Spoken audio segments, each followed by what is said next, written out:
যে খবরের দিকে নজর রেখেছিলাম, মালদার মানিকচকে আক্রান্ত পুলিশ, বেহাল বিদ্যুৎ পরিষেবার প্রতিবাদে দীর্ঘক্ষণ পথ অবরোধ এবং পথ অবরোধ তুলতে গিয়ে পুলিশকে মারধর, গাড়ি ফেলে দেওয়া হয় নয়াঞ্জলিতে, মাথা ফাটে মানিকচক থানার আইসির। পুলিশের বিরুদ্ধে পাল্টা গুলি চালানোর অভিযোগ ওঠে এবং পুলিশ গুলি চালানোর অভিযোগ যদিও অস্বীকার করা হয়েছে পুলিশের তরফ থেকে। পুলিশ সুপার তিনি অস্বীকার করেছেন এবং মালদার এই ঘটনায় এখনো পর্যন্ত আটক করা হয়েছে 5 জনকে। দীর্ঘদিন ধরে বিদ্যুৎ বিভ্রাট জেরবার হয়েছিলেন সেখানকার বাসিন্দারা এবং এরই প্রতিবাদে পথ অবরোধ করেন স্থানীয় বাসিন্দারা। অবরোধ তুলতে যান পুলিশ এবং পুলিশ আক্রান্ত হন এবং এই ঘটনায় পুলিশকে মারধর, গাড়ি ফেলে দেওয়া হয় নয়াঞ্জলিতে এবং এই ঘটনায় ইতিমধ্যেই 5 জন আটক। মালদহের মানিকচকে আক্রান্ত পুলিশ, মাথা ফাটে আইসির এবং বেহাল বিদ্যুৎ পরিষেবার প্রতিবাদে দীর্ঘক্ষণ পথ অবরোধ চলছিল এবং অবরোধ তুলতে গিয়ে আক্রান্ত পুলিশ কর্মী। পুলিশ সুপারের তিনি যেমনটা জানিয়েছেন যে গুলি চালানো হয়নি, যদিও গ্রামবাসীদের অভিযোগ গুলি চালিয়েছে পুলিশ। এই ঘটনায় এখনো পর্যন্ত আটক 5।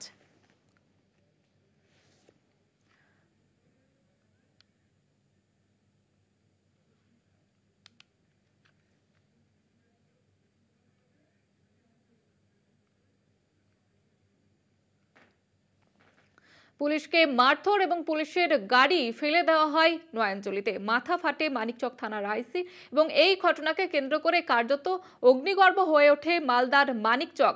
পুলিশের বিরুদ্ধে যেমনটা অভিযোগ করছে, গুলি চালিয়েছে পুলিশ, যদিও এই গুলি চালানোর অভিযোগ অস্বীকার করেছে পুলিশ সুপার।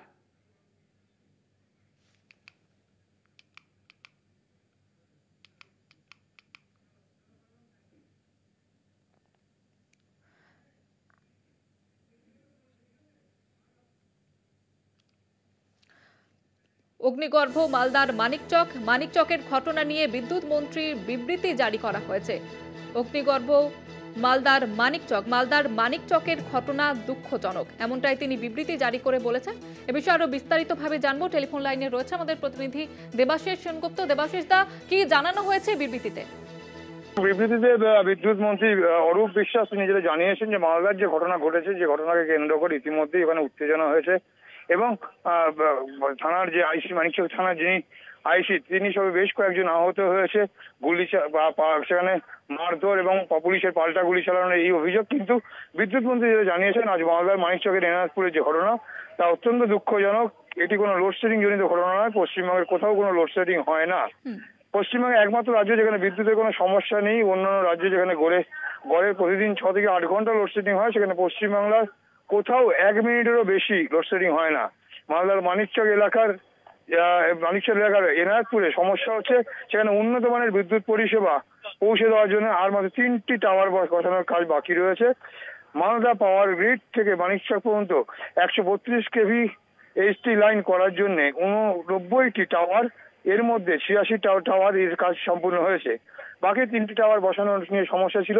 এই 3টি টাওয়ার বসানোর কাজ বাকি রয়েছে মালদার ইংলিশ বাজারে। মূল সমস্যা হলো এই ইংলিশ বাজারে কিছু স্থানীয় মানুষের অসুবিধার জন্য এই 3টি টাওয়ার বসানোর কাজ সম্পন্ন করা যাচ্ছে না এবং দীর্ঘ 10 মাস ধরে আমাদের বিদ্যুৎ দপ্তর, পুলিশ প্রশাসন চেষ্টা চালিয়ে যাচ্ছে। দরকার স্থানীয় মানুষের সহযোগিতা। আমরা আবারও সংশ্লিষ্ট সকলের কাছে আবেদন করছি, এই 3টি টাওয়ার বসানোর কাজ করার জন্য আপনারা আপনাদের আন্তরিকভাবে সহযোগিতা করুন।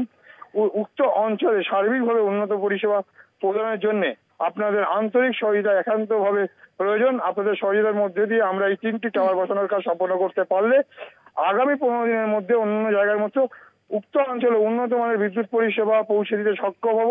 পাশাপাশি তিনি জানিয়েছেন, মাননীয় মুখ্যমন্ত্রী মমতা বন্দ্যোপাধ্যায় বাংলার অভিযান থেকে লোডশেডিং নামক শব্দটি চিরতরে তুলে দিয়েছেন। বেশ, ধন্যবাদ জানাবো দেবাশিস দা। আমাদের সঙ্গে ছিলেন প্রতিনিধি দেবাশিস সেনগুপ্ত। মানিকচকের যে পরিস্থিতি, এবার সেই নিয়ে বিবৃতি জারি বিদ্যুৎ মন্ত্রীর। মানিকচকের ঘটনা নিয়ে বিদ্যুৎ মন্ত্রীর বিবৃতি। মালদার মানিকচকের ঘটনা অত্যন্ত দুঃখজনক, এটি লোডশেডিং জনিত ঘটনা নয়।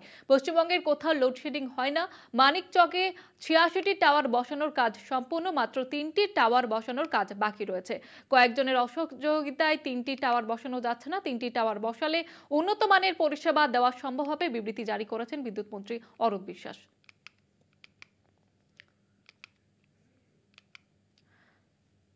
মালদার ঘটনায় এবার বিবৃতি জারি বিদ্যুৎ মন্ত্রীর।